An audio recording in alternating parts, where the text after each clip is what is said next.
Hello student, कैसे हैं। आशा करते हैं कि आप लोग ठीक ठाक ही होंगे। तो चलिए आज जो है आप लोग के लिए लेक्चर नंबर 2 लेकर के आ रहे हैं आर एनवायरनमेंट का। और इस लेक्चर में हम लोग जो पढ़ने वाले हैं वो देखते हैं। चलिए देखिए, आज जो पढ़ने वाले हैं, सबसे पहली बात क्या पढ़ने वाले हैं, इकोलॉजिकल पिरामिड। यानी कहने का मतलब है इस लेक्चर में हम लोग का वीडियो जो है क्या कहते हैं, पूरा चैप्टर खत्म हो जाएगा, है ना। तो आप लोग पूरा देखें लेक्चर को, तब आगे बढ़ें। स्किप करके देखेंगे तो कुछ समझ में नहीं आएगा, ठीक ना। तो इसीलिए वीडियो को पूरा देखें और अच्छा लगे तो शेयर करें, लाइक करें, सब्सक्राइब करें, ठीक। चलिए शुरू करते हैं। तो आज का टॉपिक है क्या अपना अपना इकोलॉजिकल पिरामिड, है ना। तो चलिए इकोलॉजिकल पिरामिड होता क्या है ये जानते हैं, फिर इकोलॉजिकल पिरामिड के टाइप्स क्या होते हैं ये जानेंगे, ठीक। और उसके बाद फिर आगे बढ़ेंगे इस चैप्टर में। चलिए देखते हैं क्या क्या है। इकोलॉजिकल पिरामिड है क्या। कहा जा रहा है an ecological pyramid is a graphic representation of the numbers or the amount of accumulated energy at different trophic level in a food chain in an ecosystem, ठीक। समझे। देखिए क्या कहा जा रहा है कि ये पिरामिड जो है ये क्या है, एक ग्राफिक रिप्रेजेंटेशन। जैसे कि हम लोगों ने फूड चेन पढ़ा था, है ना। पिछले लेक्चर में हम लोगों ने फूड चेन पढ़ा था, तो उसमें हम लोगों ने क्या किया था, प्रत्येक लेवल को ट्रॉफिक लेवल कहा था। तो वही बात यहाँ पर कहा जा रहा है कि इकोलॉजिकल पिरामिड जो है एक ग्राफिकल रिप्रेजेंटेशन है। क्या है, एक ग्राफिकल रिप्रेजेंटेशन है जो क्या बताता है, द नंबर और the amount of energy accumulated at different trophic levels. कहने का मतलब किसी भी फूड चेन में, समझे, किसी एक पर्टिकुलर ट्रॉफिक लेवल पे कितना एनर्जी है, ठीक, या फिर कितना एनर्जी का अमाउंट है, इस चीज़ को बताता है। समझ में आया, है ना। तो चलिए इकोलॉजिकल पिरामिड का कितना टाइप्स है ये देख लेते हैं। तो यहाँ पर हम लोग को इकोलॉजिकल पिरामिड का 3 टाइप्स पढ़ना है ना। कौन, pyramid of number, pyramid of biomass, pyramid of energy. तो ये 3 चीज़ हम लोगों को पढ़ना है ना। तो आप लोग साथ बने रहें और हम लोग जो है ऐसे करके एक एक करके सबको पढ़ लेंगे, है ना। ज़्यादा टाइम भी नहीं लगेगा। चलिए पढ़ते हैं अब पिरामिड ऑफ नंबर। जानते हैं कि पिरामिड ऑफ नंबर में क्या पता चलता है। ऐसे तो हम लोगों को क्या पता चला, इकोलॉजिकल पिरामिड से क्या पता चला कि यह पिरामिड जो है क्या बताता है कि किसी भी ट्रॉफिक लेवल पे कितना अमाउंट ऑफ एनर्जी एक्यूमुलेटेड है, कितना एनर्जी वहाँ पर है, किसी भी ट्रॉफिक लेवल पे है, इसी चीज़ को बताता है। तो लेकिन पिरामिड ऑफ नंबर क्या है ये जानेंगे, पिरामिड ऑफ बायोमास क्या होता है ये जानेंगे, पिरामिड ऑफ एनर्जी क्या होता है ये जानेंगे, है ना। तो चलिए पहले शुरू करते हैं पिरामिड ऑफ नंबर से। तो चलिए देखते हैं क्या कहा जा रहा है, इस चीज़ को पढ़ के देखते हैं। The pyramid of number shows the arrangement of numbers of individuals of different trophic level in food chain in an ecosystem।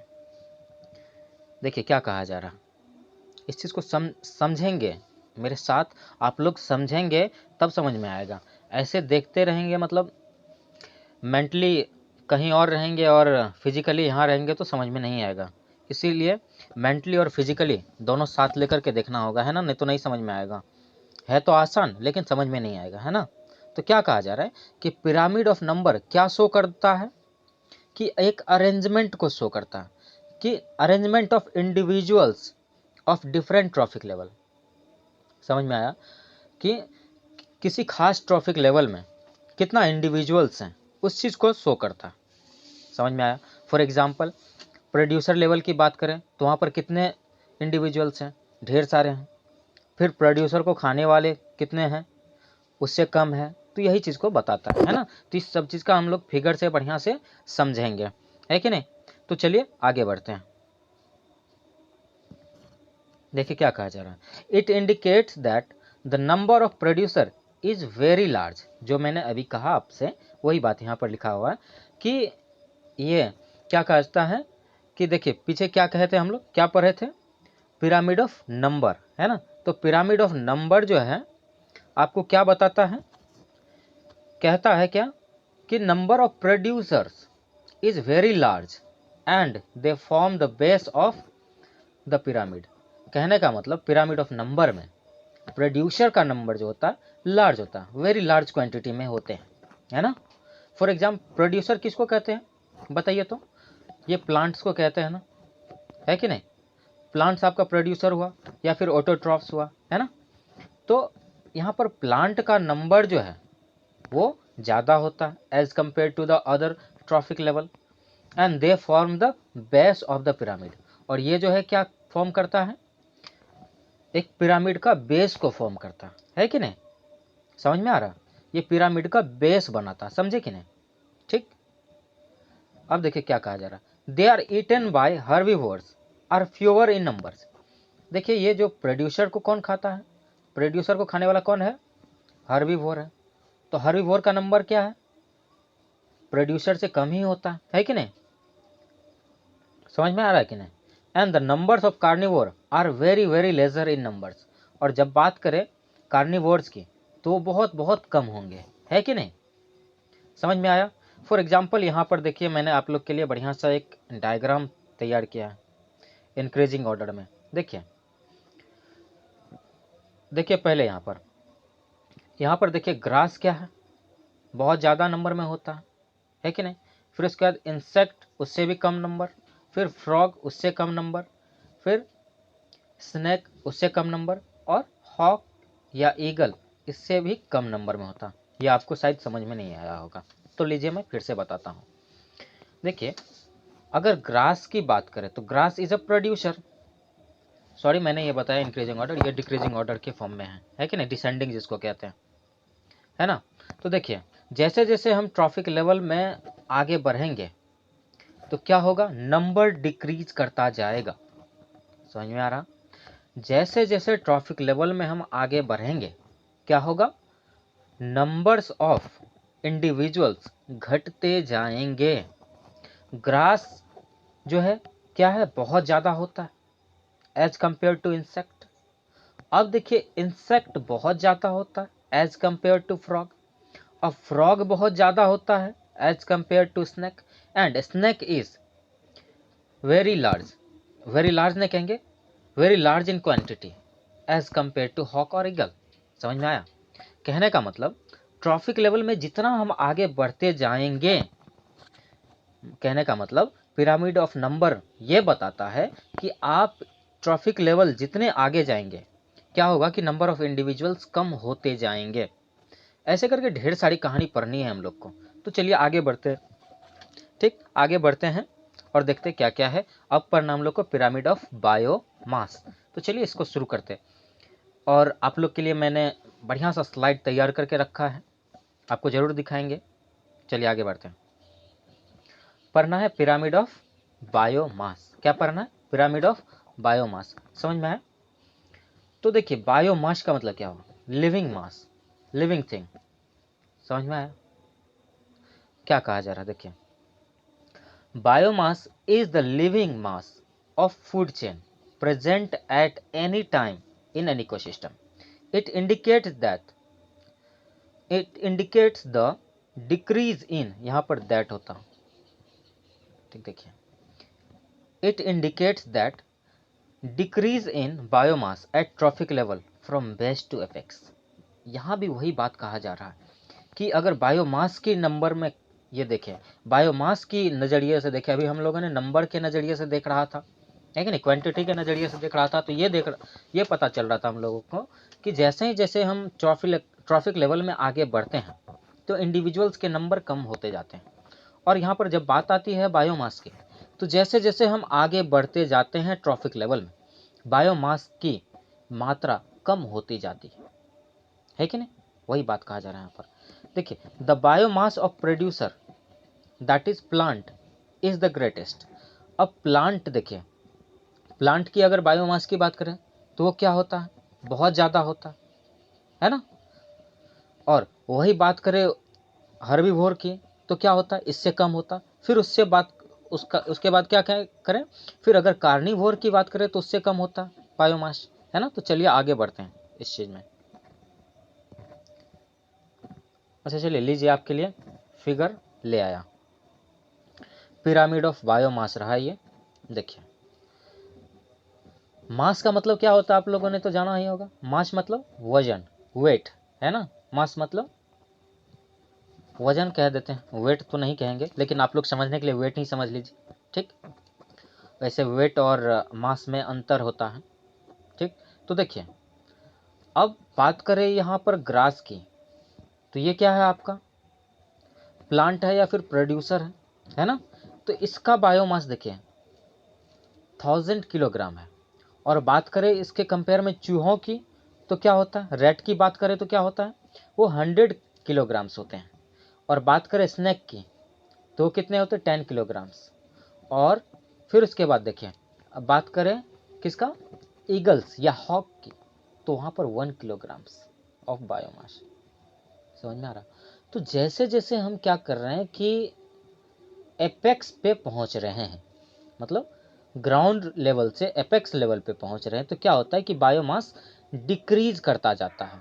कहने का मतलब आप एक तरह से ये भी कह सकते हैं कि पिरामिड ऑफ बायोमास ये कहता है कि जैसे जैसे एपेक्स पे जाता है, मतलब जैसे जैसे बायोमास में इंक्रीमेंट होता है, तो ऐसे ऐसे क्या होता है कि सॉरी देखिए जैसे जैसे हम पिरामिड ऑफ बायोमास में ऊपर जाते हैं, एपेक्स पर जाते हैं, तो क्या होता है कि मास कम होता जाता है। क्या कम होता जाता है, बायोमास जो है प्रत्येक ऑर्गेनिज्म का कम होता जाता है। समझे, समझ में आ रहा ना। तो चलिए आगे बढ़ते हैं। ये लीजिए आपके लिए पिरामिड ऑफ नंबर का रहा। अब बात करें कि नंबर का, तो यहाँ पर देखिए प्लांट्स का नंबर बहुत ज़्यादा है एज कम्पेयर टू चूहा। अंडरस्टूड। अगर चूहा के कंपैरिजन में हम क्या करें, प्लांट से अगर चूहा को कंपेयर करें तो यहाँ पर प्लांट बहुत ज़्यादा है एज कम्पेयर टू चूहा। और चूहा के कंपैरिजन में अगर क्या करें, अगर स्नेक का कंपैरिजन में चूहा को देखें तो चूहा is larger in number as compare to snake, है कि नहीं। और स्नेक और ईगल की बात करें तो eagle is lesser in number as compare to snake. कहने का मतलब ये हो रहा है कि जैसे जैसे हम ट्रॉफिक लेवल में आगे बढ़ते हैं इंडिविजुअल्स का नंबर घटता जाता है। क्या होता है, इंडिविजुअल का नंबर घटता जाता है ना। और बायोमास में अगर जो बात कर रहे थे उसमें क्या होता है कि बायोमास घटता जाता है जैसे जैसे हम ट्रॉफिक लेवल में ऊपर जाते हैं। समझ में आया, आया ना समझ में। चलिए आगे बढ़ते हैं, एक मिनट लीजिए आपके लिए ये तीसरा वाला स्लाइड है। तीसरा टॉपिक क्या है, पिरामिड ऑफ एनर्जी। क्या कहते हैं, pyramid of energy. Pyramid of energy कहता क्या है, पहले ये देख लेते हैं। It indicates the total energy content at each trophic level of food chain. It also tells us that at each trophic level loss of energy and material takes place as the transfer of energy is not 100% efficient. समझ में आया, समझ में आया ना।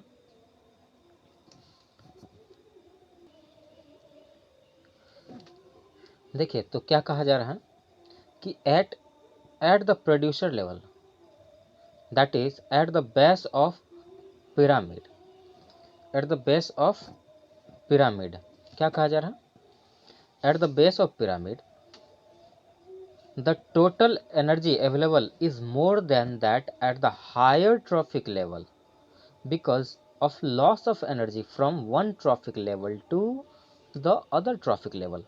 कहने का मतलब ये है मेरे प्यारे बच्चों कि देखिए ट्रॉफिक लेवल में जैसे जैसे इंक्रीजमेंट होगा, जैसे जैसे इंक्रीमेंट होगा एनर्जी उतना ही घटता जाएगा। देखिए हम लोगों ने सब जगह एक ही बात पढ़ा, एक जगह बायोमास घट रहा था, एक जगह नंबर घट रहा था, अब यहाँ पर एनर्जी घट रहा। समझ रहे ना, पिरामिड बन रहा। जैसे जैसे क्या होता है कि पिरामिड में ऊपर जाते हैं ऐसे ऐसे क्या होता है कि एनर्जी घटता जाता है। वही बात कहा जा रहा है यहाँ पर कि ये कहता है, क्या कहता है, पिरामिड ऑफ एनर्जी कहता है कि प्रत्येक ट्रॉफिक लेवल के पास एनर्जी कितना है। सबसे पहली बात ये बताता है। दूसरी बात ये बताता है कि एक ट्रॉफिक लेवल से दूसरे ट्रॉफिक लेवल में कितना एनर्जी ट्रांसफर हो रहा है। अंडरस्टूड? यही बात बताता है कि एक ट्रॉफिक लेवल से दूसरे ट्रॉफिक लेवल में कितना एनर्जी ट्रांसफर हो रहा है, क्योंकि एनर्जी का ट्रांसफर 100% एफिशिएंट नहीं है। समझे? क्योंकि एनर्जी का ट्रांसफर होते समय बहुत सारा एनर्जी का लॉस होता। समझ में आ रहा? समझ में आ रहा है? वही बात यहाँ पर बताने की कोशिश किया जा रहा है। समझे ना? तो इसी बात को लेकर के एक साइंटिस्ट ने क्या किए थे, लॉ दिए थे, 10% लॉ, जिसका नाम क्या है, जो जिस लॉ का नाम क्या है, 10% लॉ, जिसको कौन दिए थे, लिंडमैन। कब? 1942 में। समझ में आ रहा? अब क्या कहा जा रहा है, देखिए पढ़ते हैं हम लोग। According to 10% law, only 10% of the energy entering a particular trophic level is available for the transfer to the next trophic level. देखिए क्या कहा जा रहा है, कहा जा रहा है कि 10% लॉ के तहत ये पता चलता हम लोगों को, किसी भी ट्रॉफिक लेवल का एनर्जी जो है अगले ट्रॉफिक लेवल में अगर ट्रांसफर होना है तो वो कितना परसेंट होगा, 10% होगा। मतलब उपस्थित का 10% एनर्जी ही ट्रांसफर होगा, बाकी बात क्या होगा, इन्वायरमेंट में खर्च हो जाएगा। फॉर एग्जाम्पल ले लीजिए कि आपके पास 100 जूल एनर्जी है, 100 जूल एनर्जी है, तो जूल क्या है आपको पता ही होगा, यूनिट है ना, एनर्जी का यूनिट है। तो 100 जूल एनर्जी है, तो अगर आप में से किसी और को ट्रांसफर करना है ये एनर्जी, समझे?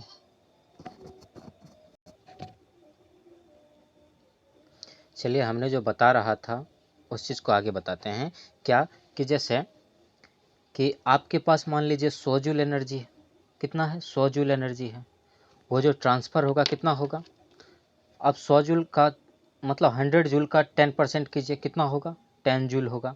तो 10 जूल ही एनर्जी आप दूसरे में ट्रांसफ़र कर पाएंगे, है कि नहीं? जैसे कि मान लीजिए आप ग्रास को खाए, ग्रास के पास कितना जूल एनर्जी था, 100 जूल एनर्जी था, ठीक। तो ग्रास को आप खाएं तो आपको कितना एनर्जी मिला, तो 100 का 10%, कहने का मतलब 10 जूल मिला आपको। और फिर 10 जूल का 10% आपको किसी और को ट्रांसफ़र करना है, जैसे कि आपको जो खाएगा उसको ट्रांसफ़र होगा, समझे? समझे कि नहीं? जो आपको कंज्यूम करेगा उसमें 10% एनर्जी, मतलब आपका 10 जूल का 10% एनर्जी जो है दूसरे में ट्रांसफ़र होगा। तो 10 जूल का 10% क्या होता, 1 जूल होता। और फिर और किसी ट्रॉफिक लेवल में 1 जूल का 10% अगर करना है तो कितना होगा, 0.1 जूल। ऐसे कर करके एनर्जी का ट्रांसफ़र होता जा रहा है। अब बताइए, धीरे धीरे देखिए कि एनर्जी घटता जा रहा है। अब पहला वाला के पास कितना था, पहला ट्रॉफिक लेवल में 100 जूल था, नेक्स्ट ट्रॉफिक लेवल में 10 जूल हो गया, फिर आने वाले ट्रॉफिक लेवल में 1 जूल हो गया। फिर ऐसे जैसे जैसे देख लीजिए ट्रॉफिक लेवल इंक्रीज हो रहा, ऐसे ऐसे क्या हो रहा है कि नंबर घटता मतलब क्या कहते हैं, एनर्जी का अमाउंट घटता जा रहा है कि नहीं? चलिए आगे देखते हैं। ट्रॉफिक लेवल समझ में आया और ये 10% लॉ समझ में आया। कहने का मतलब किसी भी ऑर्गेनिज्म के पास जितना एनर्जी है उनमें से या फिर उसका 10% ही एनर्जी वो किसी और में ट्रांसफ़र हो सकता है, और बाकी का जो है 90% वो क्या होता है, वो वेस्ट हो जाता है एनवायरनमेंट में। समझ में आया? और दूसरी बात, ये जो है एनर्जी का ट्रांसफ़र, ये क्या है, यूनी डायरेक्शनल है, समझिए, मल्टी डायरेक्शनल नहीं है, ये यूनी डायरेक्शनल है। सिर्फ ये मल्टी डायरेक्शनल नहीं कहेंगे, बाई डायरेक्शनल नहीं है। कहने का मतलब अगर आपसे एनर्जी किसी और ऑर्गेनिज्म में गया तो वो एनर्जी आप में वापस नहीं आएगा, समझे कि नहीं? ऐसा होता है, इसीलिए इसको हम यूनी डायरेक्शनल कहते हैं। समझ में आया ना? चलिए आगे बढ़ते हैं। देख लीजिए आपके लिए ब्यूटीफुल सा स्लाइड, ये रहा पिरामिड ऑफ एनर्जी का। तो देखिए यहाँ पर प्रोड्यूसर है ना, मान लीजिए प्रोड्यूसर के पास कितना एनर्जी था, 100 जूल था, है कि नहीं? अब इसके पास प्राइमरी कंज्यूमर के पास जो है आपका कितना हो गया था, 10 जूल हो गया। फिर आगे जाके कितना हो गया, 1 जूल हो गया। फिर आगे जैसे बढ़े टर्सरी कंज्यूमर उसके पास कितना हो गया, 0.1 जूल। तो अब बताइए जितना आगे बढ़ा उतना क्या हुआ, एनर्जी घटता गया, है कि नहीं? तो ऐसे करके यानी ट्रॉफिक लेवल इंक्रीज करेगा तो एनर्जी क्या होगा, डिक्रीज होगा। समझे ना, जैसे जैसे ट्रॉफिक लेवल इंक्रीज करेगा, ठीक, क्या होगा, जैसे जैसे ट्रॉफिक लेवल तो समझ में आया, जैसे जैसे ट्रॉफिक लेवल इंक्रीज करेगा वैसे वैसे क्या होगा कि एनर्जी का डिक्रीजमेंट होगा। Do you understand? अगर देखिए फिर भी अगर समझ में नहीं आता है तो आप एक बार फिर से पढ़िए, दोबारा पढ़िए, और तो भी समझ में नहीं है तो आप हमको कमेंट कर सकते हैं, तो आपके लिए और आसान बनाने का कोशिश करेंगे हम, है कि नहीं। चलिए तो आगे बढ़ते हैं नेक्स्ट स्लाइड पे। देखिए ये जो है 10% लॉ के लिए 10% लॉ का डायग्राम है। फॉर एग्जाम्पल मान लीजिए यहाँ पर सन से कितना एनर्जी मिला, सन से आपको कितना एनर्जी मिला, सन से कितना एनर्जी मिला, 1000 जूल, है कि नहीं। 1000 जूल्स ऑफ, देखिए क्या कहा जा रहा, 1000 joules of light energy about 1% of solar energy is converted by plant into food energy. देखिए 1000 जूल्स यहाँ से रिलीज होते हैं, कितना जूल, 1000 जूल्स, यहाँ से 1000 जूल रिलीज हुआ, यानी कि सन एनर्जी या फिर लाइट एनर्जी या फिर सोलर एनर्जी कहिए। तो क्या होता है कि इनमें से 1% एनर्जी को इन लोग, ये प्लांट जो है या फिर प्रोड्यूसर जो है फूड में चेंज कर पाता है। समझ में आया, समझ में आया ना। तो इसका 1% कितना हो गया, 10 जूल्स। अच्छा सुनिए, तो और बाकी जो है समझ में आ रहा, क्या कहा जा रहा है कि 990 joules of energy is lost into the environment. कहने का मतलब 1000 में से सिर्फ 10 जूल एनर्जी ही इसके पास आया। समझ में आया, कहने का मतलब सन से 1000 का 1% यानी कि 10 जूल आया इसके पास एनर्जी। कितना आया, 10 जूल एनर्जी आया, और यही 10 जूल एनर्जी का ये 10% ट्रांसफ़र कर सकता है किसी दूसरे ट्रॉफिक लेवल में। तो बाकी का एनर्जी आप सोचेंगे क्या हो रहा है, वो इन्वायरमेंट में क्या हो जा रहा है, इन्वायरमेंट में वेस्ट हो जा रहा है कि नहीं। देखिए यहाँ पर लिखा हुआ है, क्या लिखा हुआ है, एक मिनट, यहाँ 1000 लिखे थे, यहाँ देखिए क्या कहा जा रहा है, 990 joules of energy lost into the environment. इतना एनर्जी लॉस्ट हो जाता, समझ में आ रहा, सन से प्लांट तक आने में इतना एनर्जी लॉस्ट हो जाता। समझ में आ रहा, समझ में आ रहा ना। चलिए आगे बढ़ते हैं। अब देखिए इसके पास 10 जूल एनर्जी है, किसके पास 10 जूल एनर्जी है, प्लांट के पास। तो ये इसका 10% क्या करेगा, इसका ये 10% एनर्जी को क्या करेगा, ट्रांसफ़र करेगा, किस में, डियर में। डियर इसको खाएगा, है कि नहीं, डियर इसको खाएगा। तो अब डियर जैसे ही इसको खाएगा तो क्या होगा कि प्लांट पूरा का पूरा एनर्जी प्लांट से नहीं जाएगा, इसमें सिर्फ और सिर्फ कितना जाएगा, 10% जाएगा। 10 जूल का 10% कितना हो गया, 1 जूल हो गया, है कि नहीं। तो सिर्फ 10 जूल का सिर्फ एक ही जूल एनर्जी किस में गया, किस में गया, डियर में, और 9 जूल एनर्जी जो है वो क्या हो गया, एनवायरनमेंट में लॉस्ट हो गया। समझ में आ गया। अब इसके पास सिर्फ और सिर्फ 1 जूल एनर्जी है, यानी ये हर्बीवोर है और प्राइमरी कंज्यूमर भी है। तो इसके पास सिर्फ और सिर्फ 1 जूल एनर्जी अवेलेबल है, और इसका ये 10% ही एनर्जी किसी और को दे सकता है, या फिर इससे सिर्फ और सिर्फ मतलब 1 जूल का 10% एनर्जी ही ट्रांसफ़र हो सकता है। तो अब मान लीजिए इसको कौन खा लिया, सेकेंडरी कंज्यूमर, वो कौन है, कार्निवोर्स है, ये टाइगर है, आपको दिख रहा है ना। जैसे टाइगर इसको खाया, ठीक है ना, तो 1 जूल का 10% एनर्जी इसमें ट्रांसफ़र हो गया।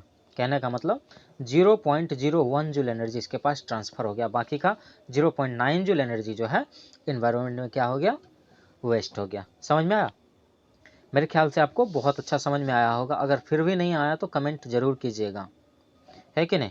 चलिए आगे बढ़ते हैं। अब हम लोगों को क्या पढ़ना है, कैरेक्टरिस्टिक्स ऑफ एनर्जी ट्रांसफ़र।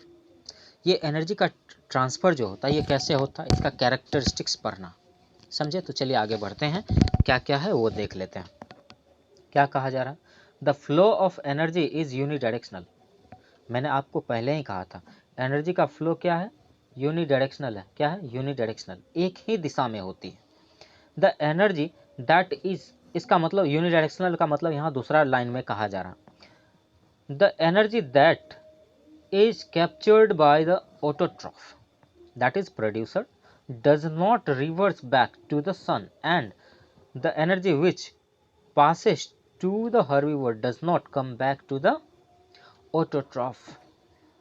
कहने का मतलब जो एनर्जी एक बार निकल गया वो वापस क्या होता है, वो एनर्जी क्या होता है, वापस उस मीडियम के पास नहीं जाता। समझे कि नहीं, समझ में आ रहा, आगे बढ़े। देखिए जैसे प्लांट से अगर एक बार एनर्जी निकल गया तो फिर से वो एनर्जी प्लांट में नहीं आता। समझ में आया ना। As the energy moves on progressively through the various trophic level, it is no longer available to the previous trophic level. जैसे ही एक ट्रॉफिक लेवल से दूसरे ट्रॉफिक लेवल के पास एनर्जी ट्रांसफर हुआ तो पहला ट्रॉफिक लेवल के पास एनर्जी वो अवेलेबल नहीं होगा। समझे कि नहीं, समझ रहे हैं ना, ठीक है। चलिए आगे बढ़े। अब देखिए अब पढ़ना था हमको, हमने आपको बताया था कौन सा टॉपिक पढ़ना था, biological magnification of harmful chemical. समझ में आया। तो इसके बारे में थोड़ा सा ध्यान दे देते हैं, इसके बारे में थोड़ा सा पढ़ लेते हैं कि क्या है आखिर बायोलॉजिकल मैग्निफिकेशन। चलिए, the successive increase in the concentrations of some chemicals through different progressive trophic level of food chain in an ecosystem. देखिए यहाँ पर कहा जा रहा है कि एक हार्मफुल केमिकल सब्सटेंसेस का क्या हो रहा है, सक्सेसिव मतलब बारंबारता से, कंसंट्रेशन क्या हो जा रहा है कि इंक्रीज होता जा रहा है, डबल होता जा रहा है, ट्रिपल होता जा रहा है, ऐसे होता जा रहा। समझ में आ रहा, इंक्रीज होता जा रहा प्रत्येक ट्रॉफिक लेवल पे। तो इसको हम क्या कहते हैं, बायोलॉजिकल मैग्निफिकेशन कहते हैं।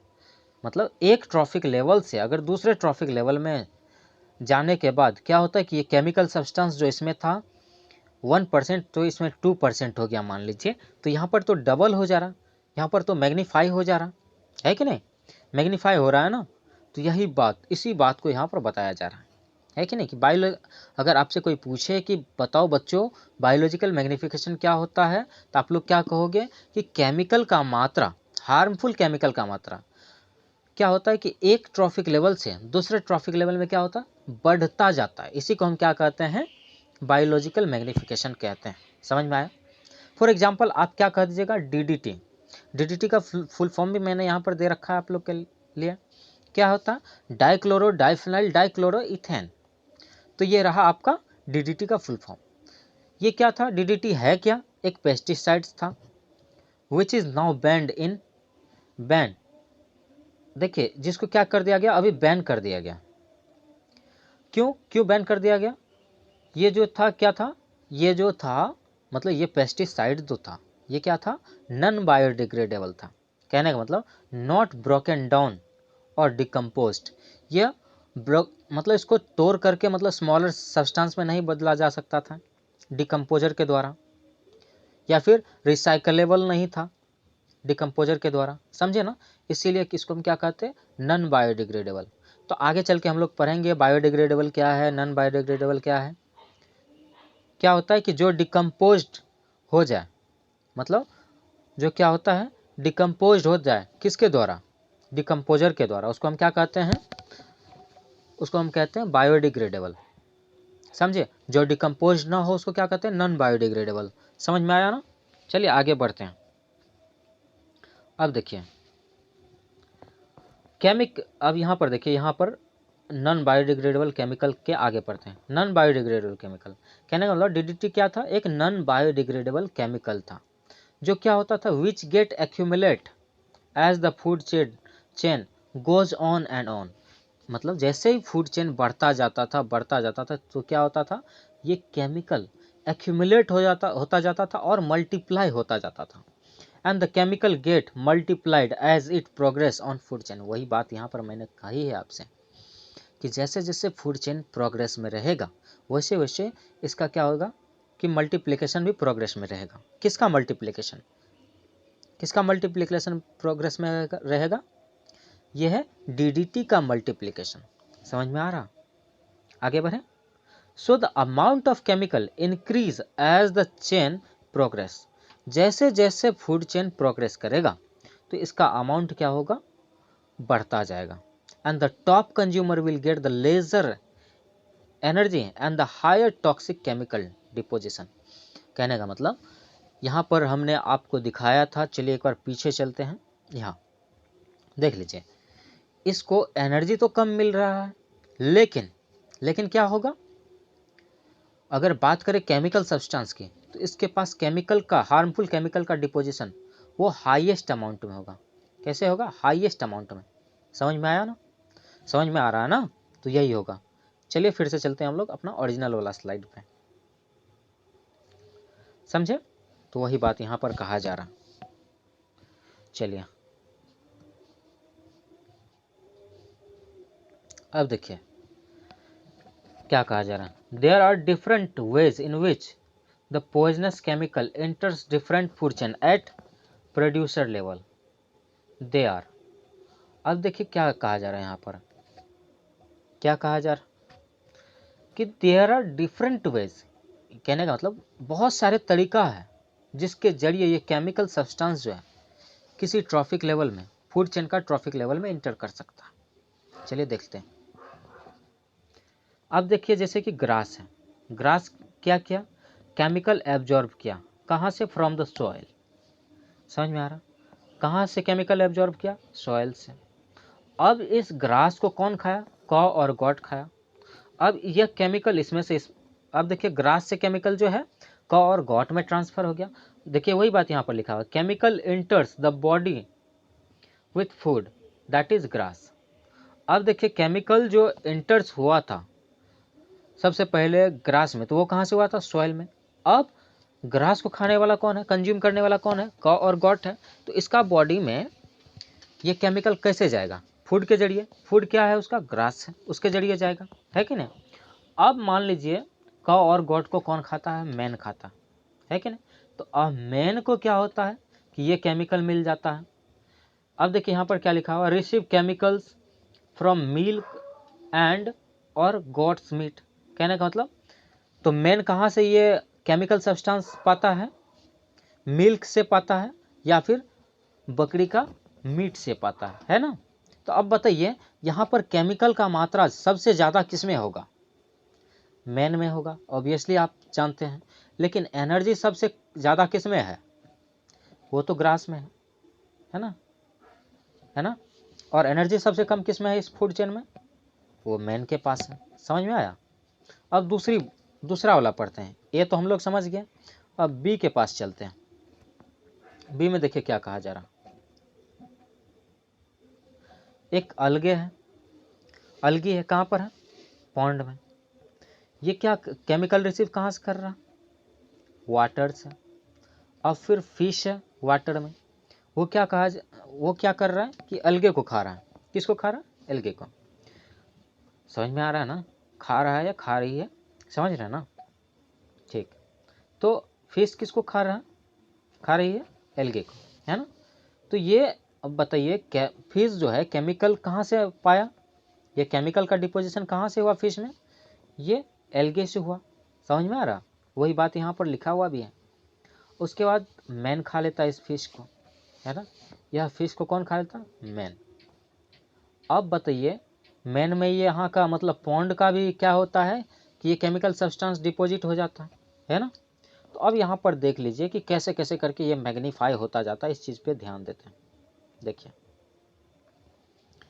अब DDT इन वाटर कितना है? 0.02 ppm। ppm का मतलब होता है पार्ट्स पर मिलियन। कितना है? 0.02 पार्ट्स पर मिलियन, इतना है पानी में। अब देखिए DDT इन प्लैंकटन। प्लैंकटन क्या है?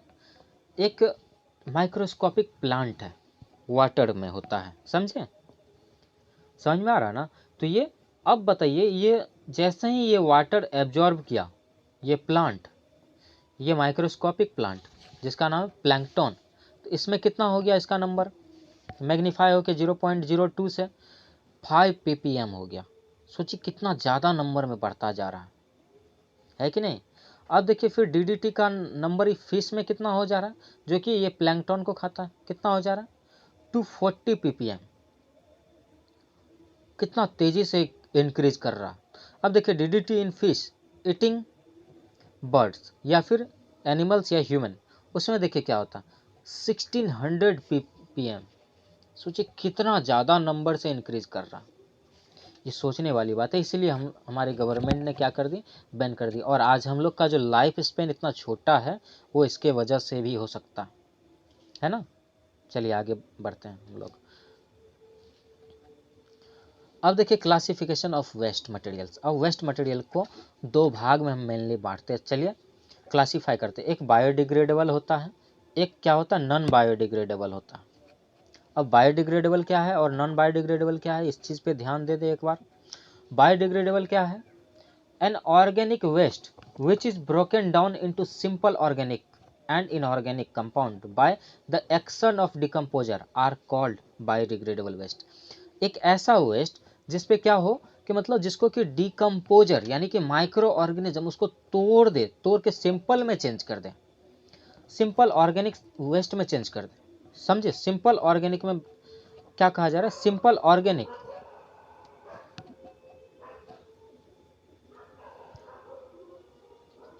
ओहो सॉरी, चलिए क्या कहा जा रहा है, सिंपल ऑर्गेनिक या फिर इनऑर्गेनिक में चेंज कर दे, उसको हम क्या कहते हैं, बायोडिग्रेडेबल वेस्ट कहते हैं। For example dead and decaying remains of plants and animals, तो ये हो गया बायोडिग्रेडेबल। अब फैक्शियल मैटर, फैशियल कहिए, फैशियस जो होता है ना, टॉयलेट या फिर क्या कहते हैं लैट्रिन सब, है ना। उसके बाद एक्सक्रेटा हो गया, डोमेस्टिक वेस्ट प्रोडक्ट हो गया, कैटल डंग हो गया, sewage from waste, paper, wool, compost, bone, jute bag, cotton and use tea leaves, leathers and etcetera etcetera. ये सभी के सभी क्या है, ये सभी के सभी क्या है, बायोडिग्रेडेबल वेस्ट हैं। ये सभी के सभी आपने आपके पास मैंने एग्जाम्पल पेश किया है ना। तो ये सभी के सभी क्या है, बायोडिग्रेडेबल वेस्ट है, जो क्या होता है कि एक डिकम्पोजर के द्वारा डिकम्पोज किया जा सकता है और मतलब कम्प्लेक्स से सिंपल में चेंज करके।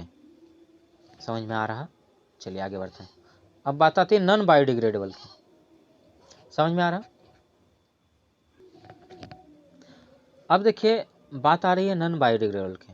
The waste material which cannot be broken down into non-poisonous or harmless substance in nature is called non-biodegradable। अब देखिए यहाँ पर थोड़ा सा कंपैरिजन देख लीजिए। जब हमने बायोडिग्रेडेबल को तोड़ा था तो ये हार्मलेस भी था, क्या था, हार्मलेस भी था और नेचर फ्रेंडली भी था, इन्वायरमेंट के लिए फ्रेंडली भी था। और यहाँ पर अगर कोई भी चीज़ नहीं सरे गले तो ये इन्वायरमेंट को ऑटोमेटिकली हार्म करेगा, और अगर इन्वायरमेंट को कोई भी चीज़ हार्म करता है तो ये अल्टीमेटली क्या होता है कि ह्यूमन पे इफेक्ट आता है, या फिर जितने भी ऑर्गेनिज्म रह रहे होते हैं इन्वायरमेंट में सब पे इफेक्ट आता है। समझ में आ रहा। तो वही बात यहाँ पर कहा जा रहा है कि द वेस्ट मटेरियल,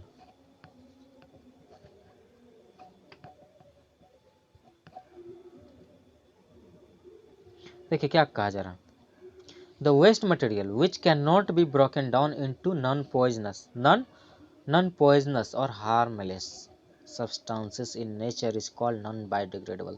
समझ में आया, मतलब जिसको सराया गलाया ना जा सके और हार्मलेस सब्सटेंस में ना ब्रेक किया जा सके, इसी को हम क्या कहते हैं, नॉन बायोडिग्रेडेबल वेस्ट। समझ में आया, आई होप कि बहुत अच्छा से समझ में आया होगा। ठीक, चलिए आगे बढ़ते हैं। लीजिए यहाँ पर नॉन बायोडिग्रेडेबल के कुछ कुछ एग्जांपल्स दे रहे हैं आपको। अब देखिए, these waste are not broken down by decomposers. ये वेस्ट को क्या होता है कि ये डिकम्पोजर्स ब्रेक नहीं कर पाता, सिंपल में ब्रेक नहीं कर पाता। समझ में आया।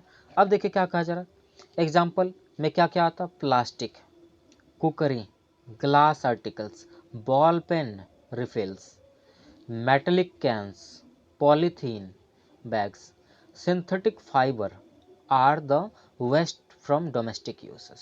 समझ में आया? ये तो डोमेस्टिक यूजेस रहा जो कि नॉन बायोडिग्रेडेबल है।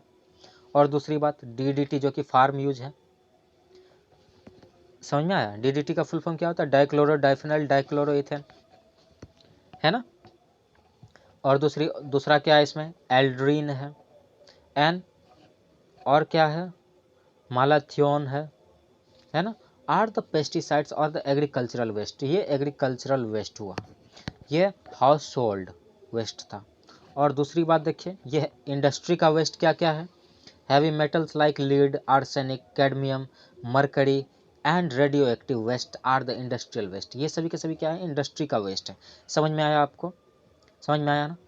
तो ये सभी रहा क्या आपका जो है नॉन बायोडिग्रेडेबल का एग्जाम्पल्स, क्या कहते हैं, सेक्टर वाइज। तो मेरे ख्याल से आपको रिवीजन में बहुत अच्छा मदद आएगा ये चीज़। आप इसको लास्ट टाइम में भी देख के जाएंगे ना तो बहुत अच्छा फ़ायदा मिलेगा, समझे। ऐसा नहीं कि इससे क्वेश्चन नहीं आता, क्वेश्चन बहुत आता, इम्पॉर्टेंट है आपके एग्ज़ाम पॉइंट ऑफ व्यू से, है कि नहीं। एग्ज़ाम तो मई में है तो अभी आप लोग पढ़ सकते हैं। What happen when we add our waste to the environment. अब दूसरा बात आता है, क्वेश्चन आता है कि जब हम वेस्ट को एनवायरनमेंट में ऐड करें या फिर फेंकें तो क्या होगा। चलिए देखते हैं क्या होता, आगे चल के देखते हैं, आगे चल के देख लेते हैं। हार्मफुल इफेक्ट ऑफ बायोडिग्रेडेबल, वही वेस्ट है ना। वेस्ट तो यही दो तरह के पढ़े हम लोगों ने, बायोडिग्रेडेबल और नॉन बायोडिग्रेडेबल। तो कहने का मतलब जो इसका इफेक्ट है वही उस पर प्रभाव कर रहा है जब कलेक्ट होगा। तो क्या कहा जा रहा है? Biodegradable waste does not pollute the environment. ये एनवायरनमेंट को पॉल्यूट नहीं कर रहा, बट लेकिन फिर भी यहाँ पर देखिए क्वेश्चन है, जब deposited in very large quantity, जब यह बहुत लार्ज क्वांटिटी में डिपॉजिट हो जाए किसी जगह पे तो ये सभी प्रॉब्लम काउज करते हैं। चलिए देखते हैं क्या क्या सब प्रॉब्लम है। अगर स्मॉल क्वांटिटी में है तो कोई बात नहीं, लार्ज क्वांटिटी में हो तब देखिए क्या होता। दे प्रोड्यूस तो देखिए इफेक्ट हम लोग जानते हैं क्या होता है। दे प्रोड्यूस का मतलब उत्पन्न करता है स्टिंकिंग स्मेल। कैसा स्मेल? स्टिंकिंग का मतलब बदबूदार महक प्रोड्यूस करता है। Due to release of odorous gas, कहने का मतलब महक वाला, कहने का मतलब बदबूदार महक वाला गैस निकलने के कारण। समझ में आ रहा? It cause irritation, nausea and giddiness. तो ये सभी मतलब कॉज हम लोग को दिखने को मिलता है अगर ये ज़्यादा मात्रा में, अगर मान लीजिए कि ये किसी जगह पे डिपॉजिट हो रहा है। कहने का मतलब ये बायोडिग्रेडेबल वेस्ट ऐसे तो हार्मफुल नहीं है, लेकिन अगर ज़्यादा मात्रा में डिपोजिशन हो रहा है किसी जगह पे तो वो सब क्या क्या कॉज कर सकता है। एक इरिटेशन हम लोग को कॉज कर सकता है, नॉसिया जिसको कहते हैं कि माथा दर्द या माथा दर्द या फिर माथा घूमना, ये सभी चीज़ कॉज कर सकता है, समझे। दूसरी बात क्या है? A variety of microbes multiply in the dumped organic waste. और ये डंप किया हुआ जो ऑर्गेनिक वेस्ट है इसमें ढेर सारे माइक्रो ऑर्गेनिजम्स उत्पन्न हो सकते हैं, समझे। और it cause disease in man and animals and plants. ये ढेर सारे डिजीज कॉज कर सकते हैं ह्यूमन में या फिर एनिमल्स में या प्लांट्स में, सब में, है कि नहीं। दूसरी बात देखिए, dump become breeding place for mosquito, rat and flies. और ये डंप एरिया जो है क्या हो जाता है? एक ब्रीडिंग एरिया बन जाता है, किसके लिए? मस्क्यूटो के लिए, रैट के लिए, फ्लाइज के लिए। समझ में आ रहा? और जो क्या होता है कि पूरा सब जगह क्या होता है? जर्म्स फैलाता है, समझे ना। सब जगह क्या करता है? जर्म्स फैलाता। कोई दिक्कत? आगे बढ़ें, चलिए देखते हैं। अब decaying organic matter in water release salt which support excessive growth of microbes and algae. These consume most oxygen dissolved in water in एक मिनट increasing, अब सॉरी देखें यहाँ पर क्या कहा जा रहा है। Decaying organic matter in water, यही सारा गला जो मैटर होता है इस पानी में क्या करता है कि साल्ट रिलीज करता है, समझे। जो क्या करता है? विच सपोर्ट, क्या करता है कि सपोर्ट करता माइक्रोब्स को और अलगे को ग्रो करने के लिए। और ये सब जब ग्रो किया, समझे, ये सब जब ग्रो किया तो ये क्या होता है कि ऑक्सीजन का डिमांड इंक्रीज हो जाता है वाटर में इन लोग के द्वारा। समझ में आ रहा? क्योंकि बहुत जितना भी ऑक्सीजन डिजॉल्व होता है वाटर में वो सभी को खींच लेता है इन लोग, है कि नहीं? वही कहा जा रहा है इंक्रीज बायोलॉजिकल ऑक्सीजन डिमांड, जिसको कि हम क्या कहते हैं BOD, and deficiency of oxygen in water cause depletion of aquatic life, depletion of aquatic life, death. अब देख लीजिए, ये ऑक्सीजन डिमांड बढ़ने के कारण, बायोलॉजिकल ऑक्सीजन डिमांड बढ़ने के कारण ये क्यों बढ़ रहा है? क्योंकि डिकेइंग ऑर्गेनिक मैटर जो है साल्ट रिलीज कर रहा, और ये साल्ट रिलीज होने से किसको बढ़ावा मिल रहा? अलगे को और माइक्रोब्स को ग्रो करने के लिए, जो क्या होता है कि डिजॉल्व ऑक्सीजन को यूज कर ले रहा है। समझे? ये डिजॉल्व ऑक्सीजन को यूज कर लेने के बाद क्या होता है कि मतलब जितने भी ऑर्गेनिज्म होते हैं, एक्वेटिक लाइफ होते हैं, सभी को मतलब क्या कहते हैं, डिस्टर्ब हो जाता है ना, सब डिस्टर्ब हो जाता है और अल्टीमेटली क्या होता है कि मर जाता है ना। चलिए आगे बढ़ते हैं। अब harmful effect of non biodegradable waste देख लेते हैं। अब देखिए, देख लीजिए क्या कहा जा रहा है, क्या कहा जा रहा है, soluble non biodegradable chemical like DDT, industrial chemicals, heavy metals and radioactive substances are very harmful. पहले ही नंबर में देख लीजिए क्या हुआ कि छक्का मार दिया। क्या कहा जा रहा है, soluble non biodegradable chemical like DDT, कहने का मतलब सॉल्युबल है लेकिन नॉन बायोडिग्रेडेबल है केमिकल्स हैं। जैसे क्या हो गया, DDT हो गया, इंडस्ट्रियल केमिकल्स हो गया, हैवी मेटल्स हो गया और रेडियो एक्टिव सब्सटेंसेस हो गया। ये बहुत हार्मफुल होता है। क्या होता है? बहुत हार्मफुल होता है। समझे? देख लीजिए क्या कहा जा रहा है, this इंटर्स the food chain and undergoes biological magnification, जो कि मैंने कुछ देर पहले ही आपको समझाया है ना इसी लेक्चर में। कोई दिक्कत? Which result many harmful effect in human beings and other animals, जिसका कि क्या कहते हैं, बुरा इफेक्ट जो है, खराब इफेक्ट जो है ह्यूमन पे भी है और अदर एनिमल्स पे भी है। चलिए अब आगे देखते क्या है। देखिए क्या कहा जा रहा है, excessive use of fertilizers, pesticides and dumping of industrial chemical waste make the soil acidic or alkaline. In both conditions, soil fertility and the crop yield are affected. अब देख लीजिए, ज़्यादा हम फर्टिलाइजर्स का यूज करें या पेस्टिसाइड्स का use करें, है ना, या फिर इंडस्ट्रियल वेस्ट को डंप करें, तो इससे क्या होता है, इससे क्या होता है पता है? तो क्या होता है कि अगर फर्टिलाइजर्स हो या पेस्टिसाइड्स हो या फिर ज़्यादा डंपिंग हो रही है, तो इनसे क्या होता है कि सॉइल एसिडिक हो जाता है या फिर अल्कलाइन हो जाता है। इन दोनों ही सिचुएशन में क्या होता है कि हमारे सॉइल के फर्टिलिटी को अफेक्टेड हो जाते हैं। और इससे क्या होता है कि अगर सॉइल फर्टिलिटी अफेक्टेड हुआ, सॉइल का फर्टिलिटी अफेक्टेड हुआ, तो इससे अल्टीमेटली प्रभाव किस पे पड़ेगा बताइए? क्रॉप यील्ड पे इफेक्ट पड़ेगा, मतलब क्रॉप यील्ड भी घट जाएगा, है कि नहीं? अब चलिए ह्यूमन का, मतलब हम मानव का क्या एक्टिविटी करते हैं जिससे कि एनवायरनमेंट को क्षति पहुंचती है, वही देख लेते हैं। Effect of human activities on the environment, human का एक्टिविटी किस पे, एनवायरनमेंट पे क्या है वो देखते हैं। क्या है? सबसे पहला तो बात आता है ozone depletion, depletion of ozone layer. तो चलिए डिप्लेशन पढ़ने से पहले हम लोग ओजोन है क्या ये जान लेते हैं, है कि नहीं? सबका मन में ये इच्छा होगा कि आखिर ओजोन है क्या। Ozone layer is a try atomic gas.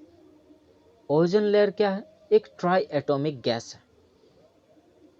Try atomic gas formed of 3 atoms of oxygen, यानी कि 3 ऑक्सीजन कंबाइंड होकर के क्या बनाता है?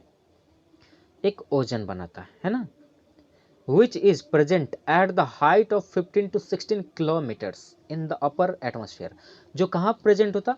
15 से 16 मतलब 60 किलोमीटर अबव द एटमॉस्फेयर, समझे, मतलब अबव मतलब हम लोग से ऊपर होता है, एटमॉस्फेयर में होता है ये, समझे, हाइट पे होता है, ऊंचाई पे होता है।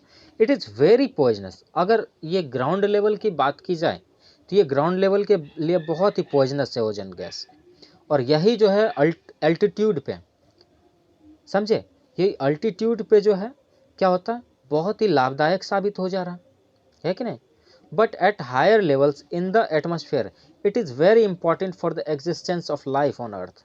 और ये ऊंचाई पे है तो क्या होता है कि मतलब जितने भी यूवी रेज आता है तो ये सभी चीज़ को फिल्टर करता है, या फिर जितने भी रेडिएशंस आते हैं, रेडियो रेज आते हैं, सभी से क्या करता है कि मतलब अर्थ को बचाता है ना, सभी से अर्थ को बचाता है, ताकि ये इसका बुरा प्रभाव हम लोग पे ना पड़े, समझे।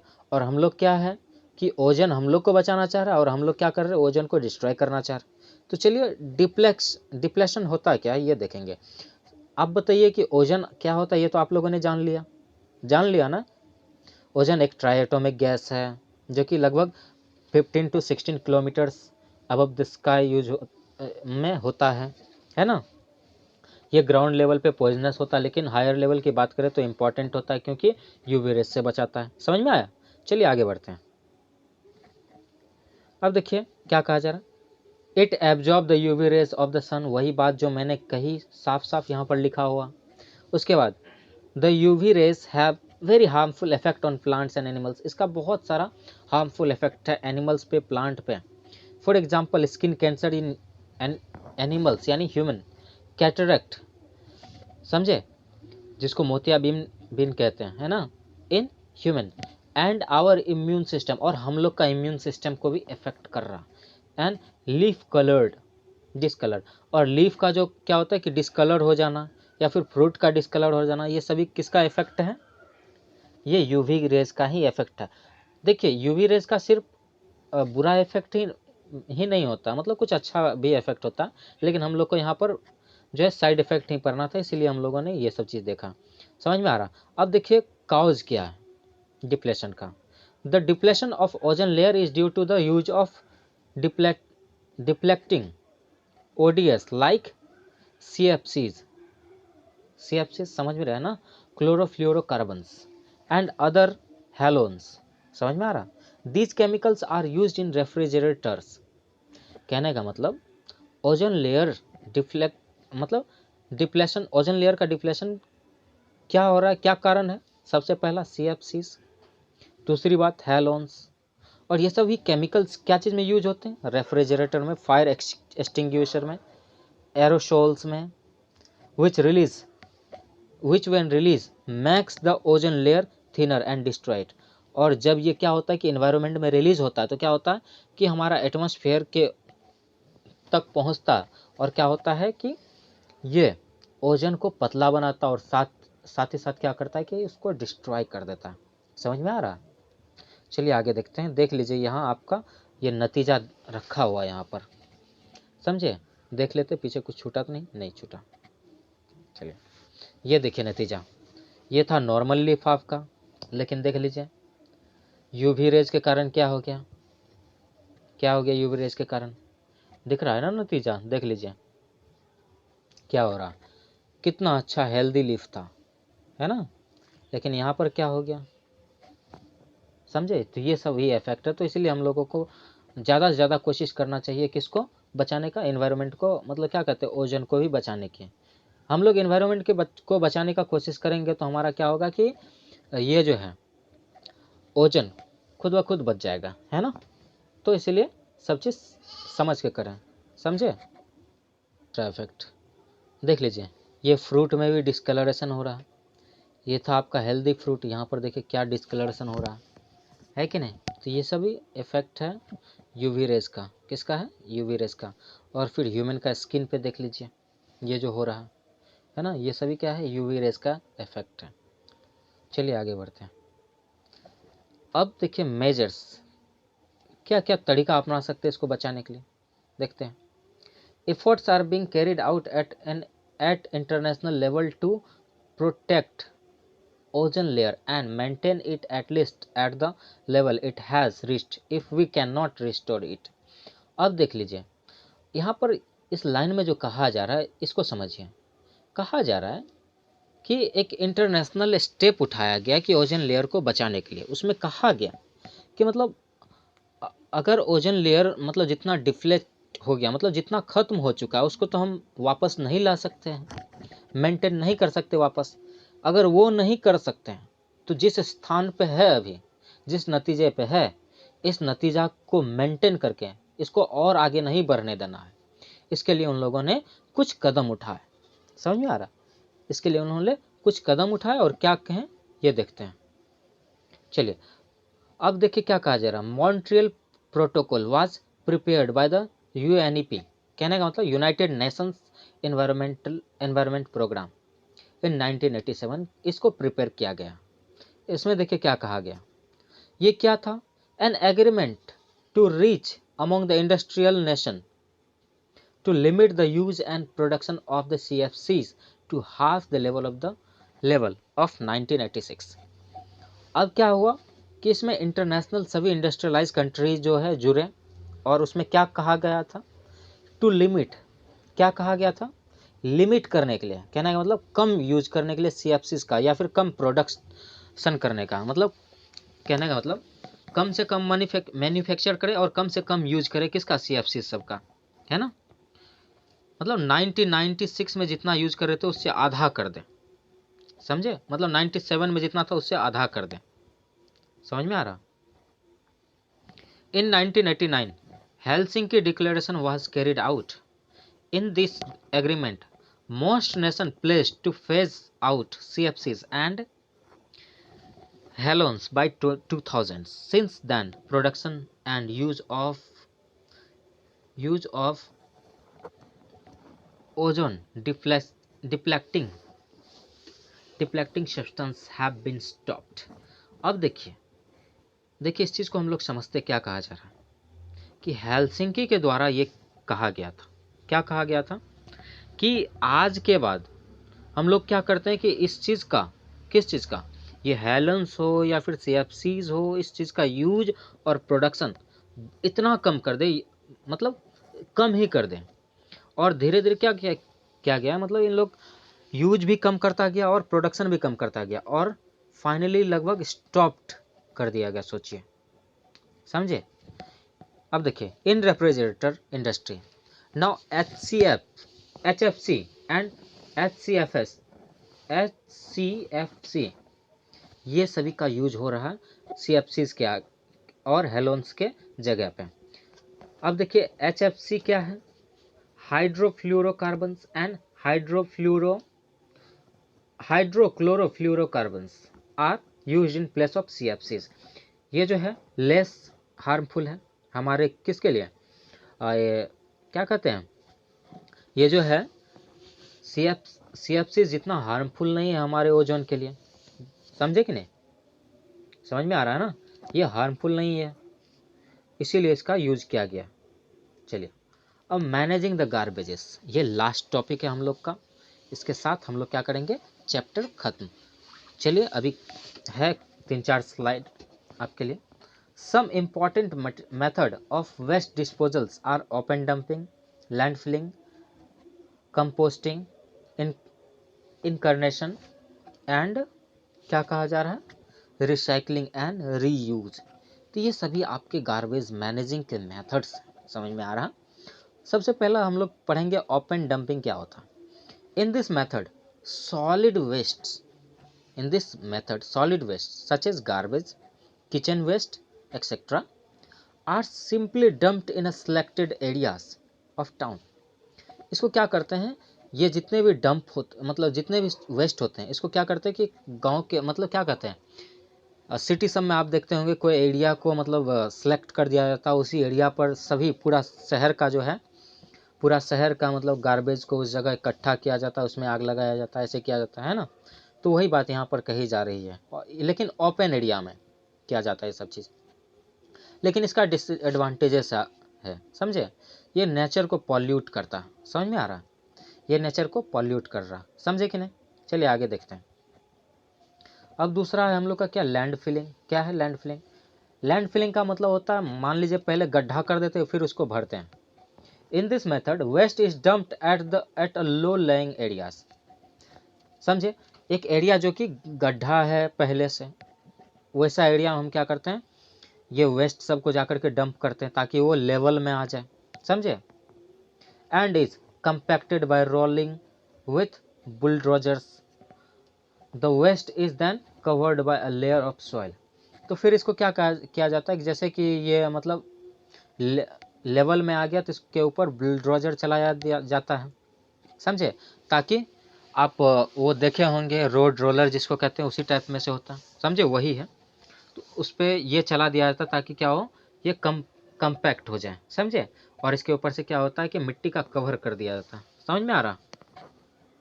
अब देखिए क्या कहा जा रहा है, कंपोस्टिंग। कंपोस्टिंग का मतलब होता है खाद बनाना, है ना। देखिए क्या होता है कंपोस्टिंग, क्या होता है, household waste such as peelings of fruit, यानी फ्रूट का छिलका, and vegetables left over food and fallen dead leaves of kitchen gardens etc. is converted into compost and is used as manure। यानी इसको क्या करते हैं कि हम लोग खाद में चेंज करके और उसको खेत में यूज करते हैं। सीधा समझिए, समझे कि नहीं। दूसरी बात क्या, फॉर इनकारनेशन। इस मेथड में हम क्या करते हैं कि जितने भी वेस्ट होते हैं ना, कंबस्टिबल वेस्ट को, मतलब जलनशील जलने योग्य वेस्ट को हम लोग क्या करते हैं कि हाई टेम्परेचर पे जला देते हैं। समझे, समझे कि नहीं। चलिए, जनरली हॉस्पिटल हाउस, इसमें क्या आता है, जनरली हॉस्पिटल वेस्ट आता है, हाउस होल्ड वेस्ट आता है, केमिकल वेस्ट आता है, और बर्न्ट बाय दिस मेथड। तो इस मेथड से हम लोग क्या करते हैं, सभी चीज़ को जलाते हैं। समझे, तो ये चौथा मेथड था। एक मेथड और होगा, अच्छा 2 मेथड।